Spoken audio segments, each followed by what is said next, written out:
What's up guys, welcome to your 28th Java tutorial, and in this tutorial I'm going to be creating just a basic array table to show you guys visually the index and value of each array. So let's go ahead and just make a header for our table using a system out print line statement, and I'm just going to put index and then put a tab, and \t is just a tab, it's like 5 spaces or something. I didn't feel like typing 5 spaces because I'm lazy. Just put \t, then put a value. Let me show you guys what this is real quick. This gives you this index value, and that's the header for our table. So now we have a header. I can go ahead and list the index and value of each array. But before we do that, we need an array, of course.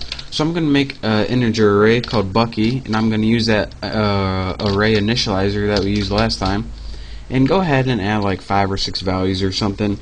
Add like 32, 18, 54, and 2. It doesn't really matter how many values you add, as you'll see why later on. But go ahead and make an array and put some values in there. It doesn't really matter what they are or how many you have. Next, let's go ahead and make a for loop to loop through each index of our array. So let's go ahead and press for, and we want it to start. Let's make a counter variable before I keep talking. We want it to start at 0 because our array, our first index of our array is 0. Even though it might have 6 elements in it or 5, the first one is the 0th index. And you'll see why this is later on.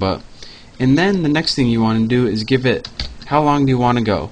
Well, as long as it's less than however many are in your array. And this brings me to another point. Every time you make an array, your computer knows how many objects are in that array, and it stores it in something called the name of your array .length. And the only thing that's going to change in this is the first one. Whatever you named your array .length would be in this case 1, 2, 3, 4, 5. So counter is less than 5. But if your array changes, you don't have to change this. So anytime you put your array name .length, that gives you the length of your array. It's built into Java. It's a pretty cool function. And now let's just make it increment by 1. And now that we have our for loop looping through 5 times beginning at 0, we can begin to use this. So let's go ahead and make a print statement. Out print line. Did I type it right? Hopefully. And the first thing we want to output is the counter. And what the counter is going to resemble is our index. It starts at 0 and it goes to 4. 0, 1, 2, 3, 4. And this is going to resemble the index. So this counter has the exact same value as the index. Next, let's go ahead and just put a tab, because I'm too lazy to put a bunch of spaces. And now our last value we want to enter, and this is going to be under the value tab of our table. We want to enter the value of the array. So Bucky, and in here we have the index, which is going to be counter. So let me run this and let me show you guys what this does. Hopefully I don't have any errors, and I don't. So here's what it does. As you can see, we have built a nice little table right here that shows us what index of our array is and what the value is. So Bucky 0 equals 32, 1, 12, and so on. Now as you can see, Bucky 0 equals 32, 1, 12, 2, 18, 354, 4, 2. And that's what this table did down here. There you go. Now let me show you guys, or explain to you guys one last time why this works. The first thing we needed to do was create a header. This is just so to make it look pretty much. The next thing we did was create an array initializer, and I taught you guys how to do this in the last tutorial.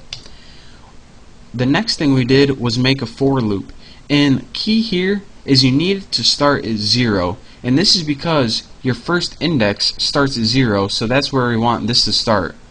As you can see right here, index starts at 0. After that, what you did is enter a maximum for how far you want your counter to go. And your maximum depends on how big your array is, and you can get this by the special length thing I told you about. and of course you want to go through it one at a time.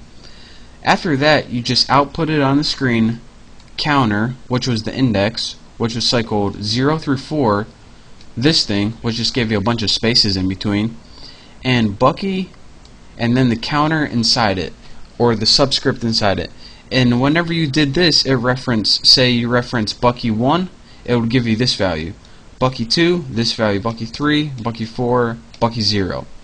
So that is how you build a basic table to, it pretty much is just a nice visual so you can see the indexes and values of your arrays.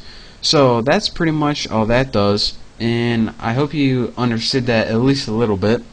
So thank you guys for watching. Don't forget to subscribe to my channel, and hopefully I'll see you in the next tutorial.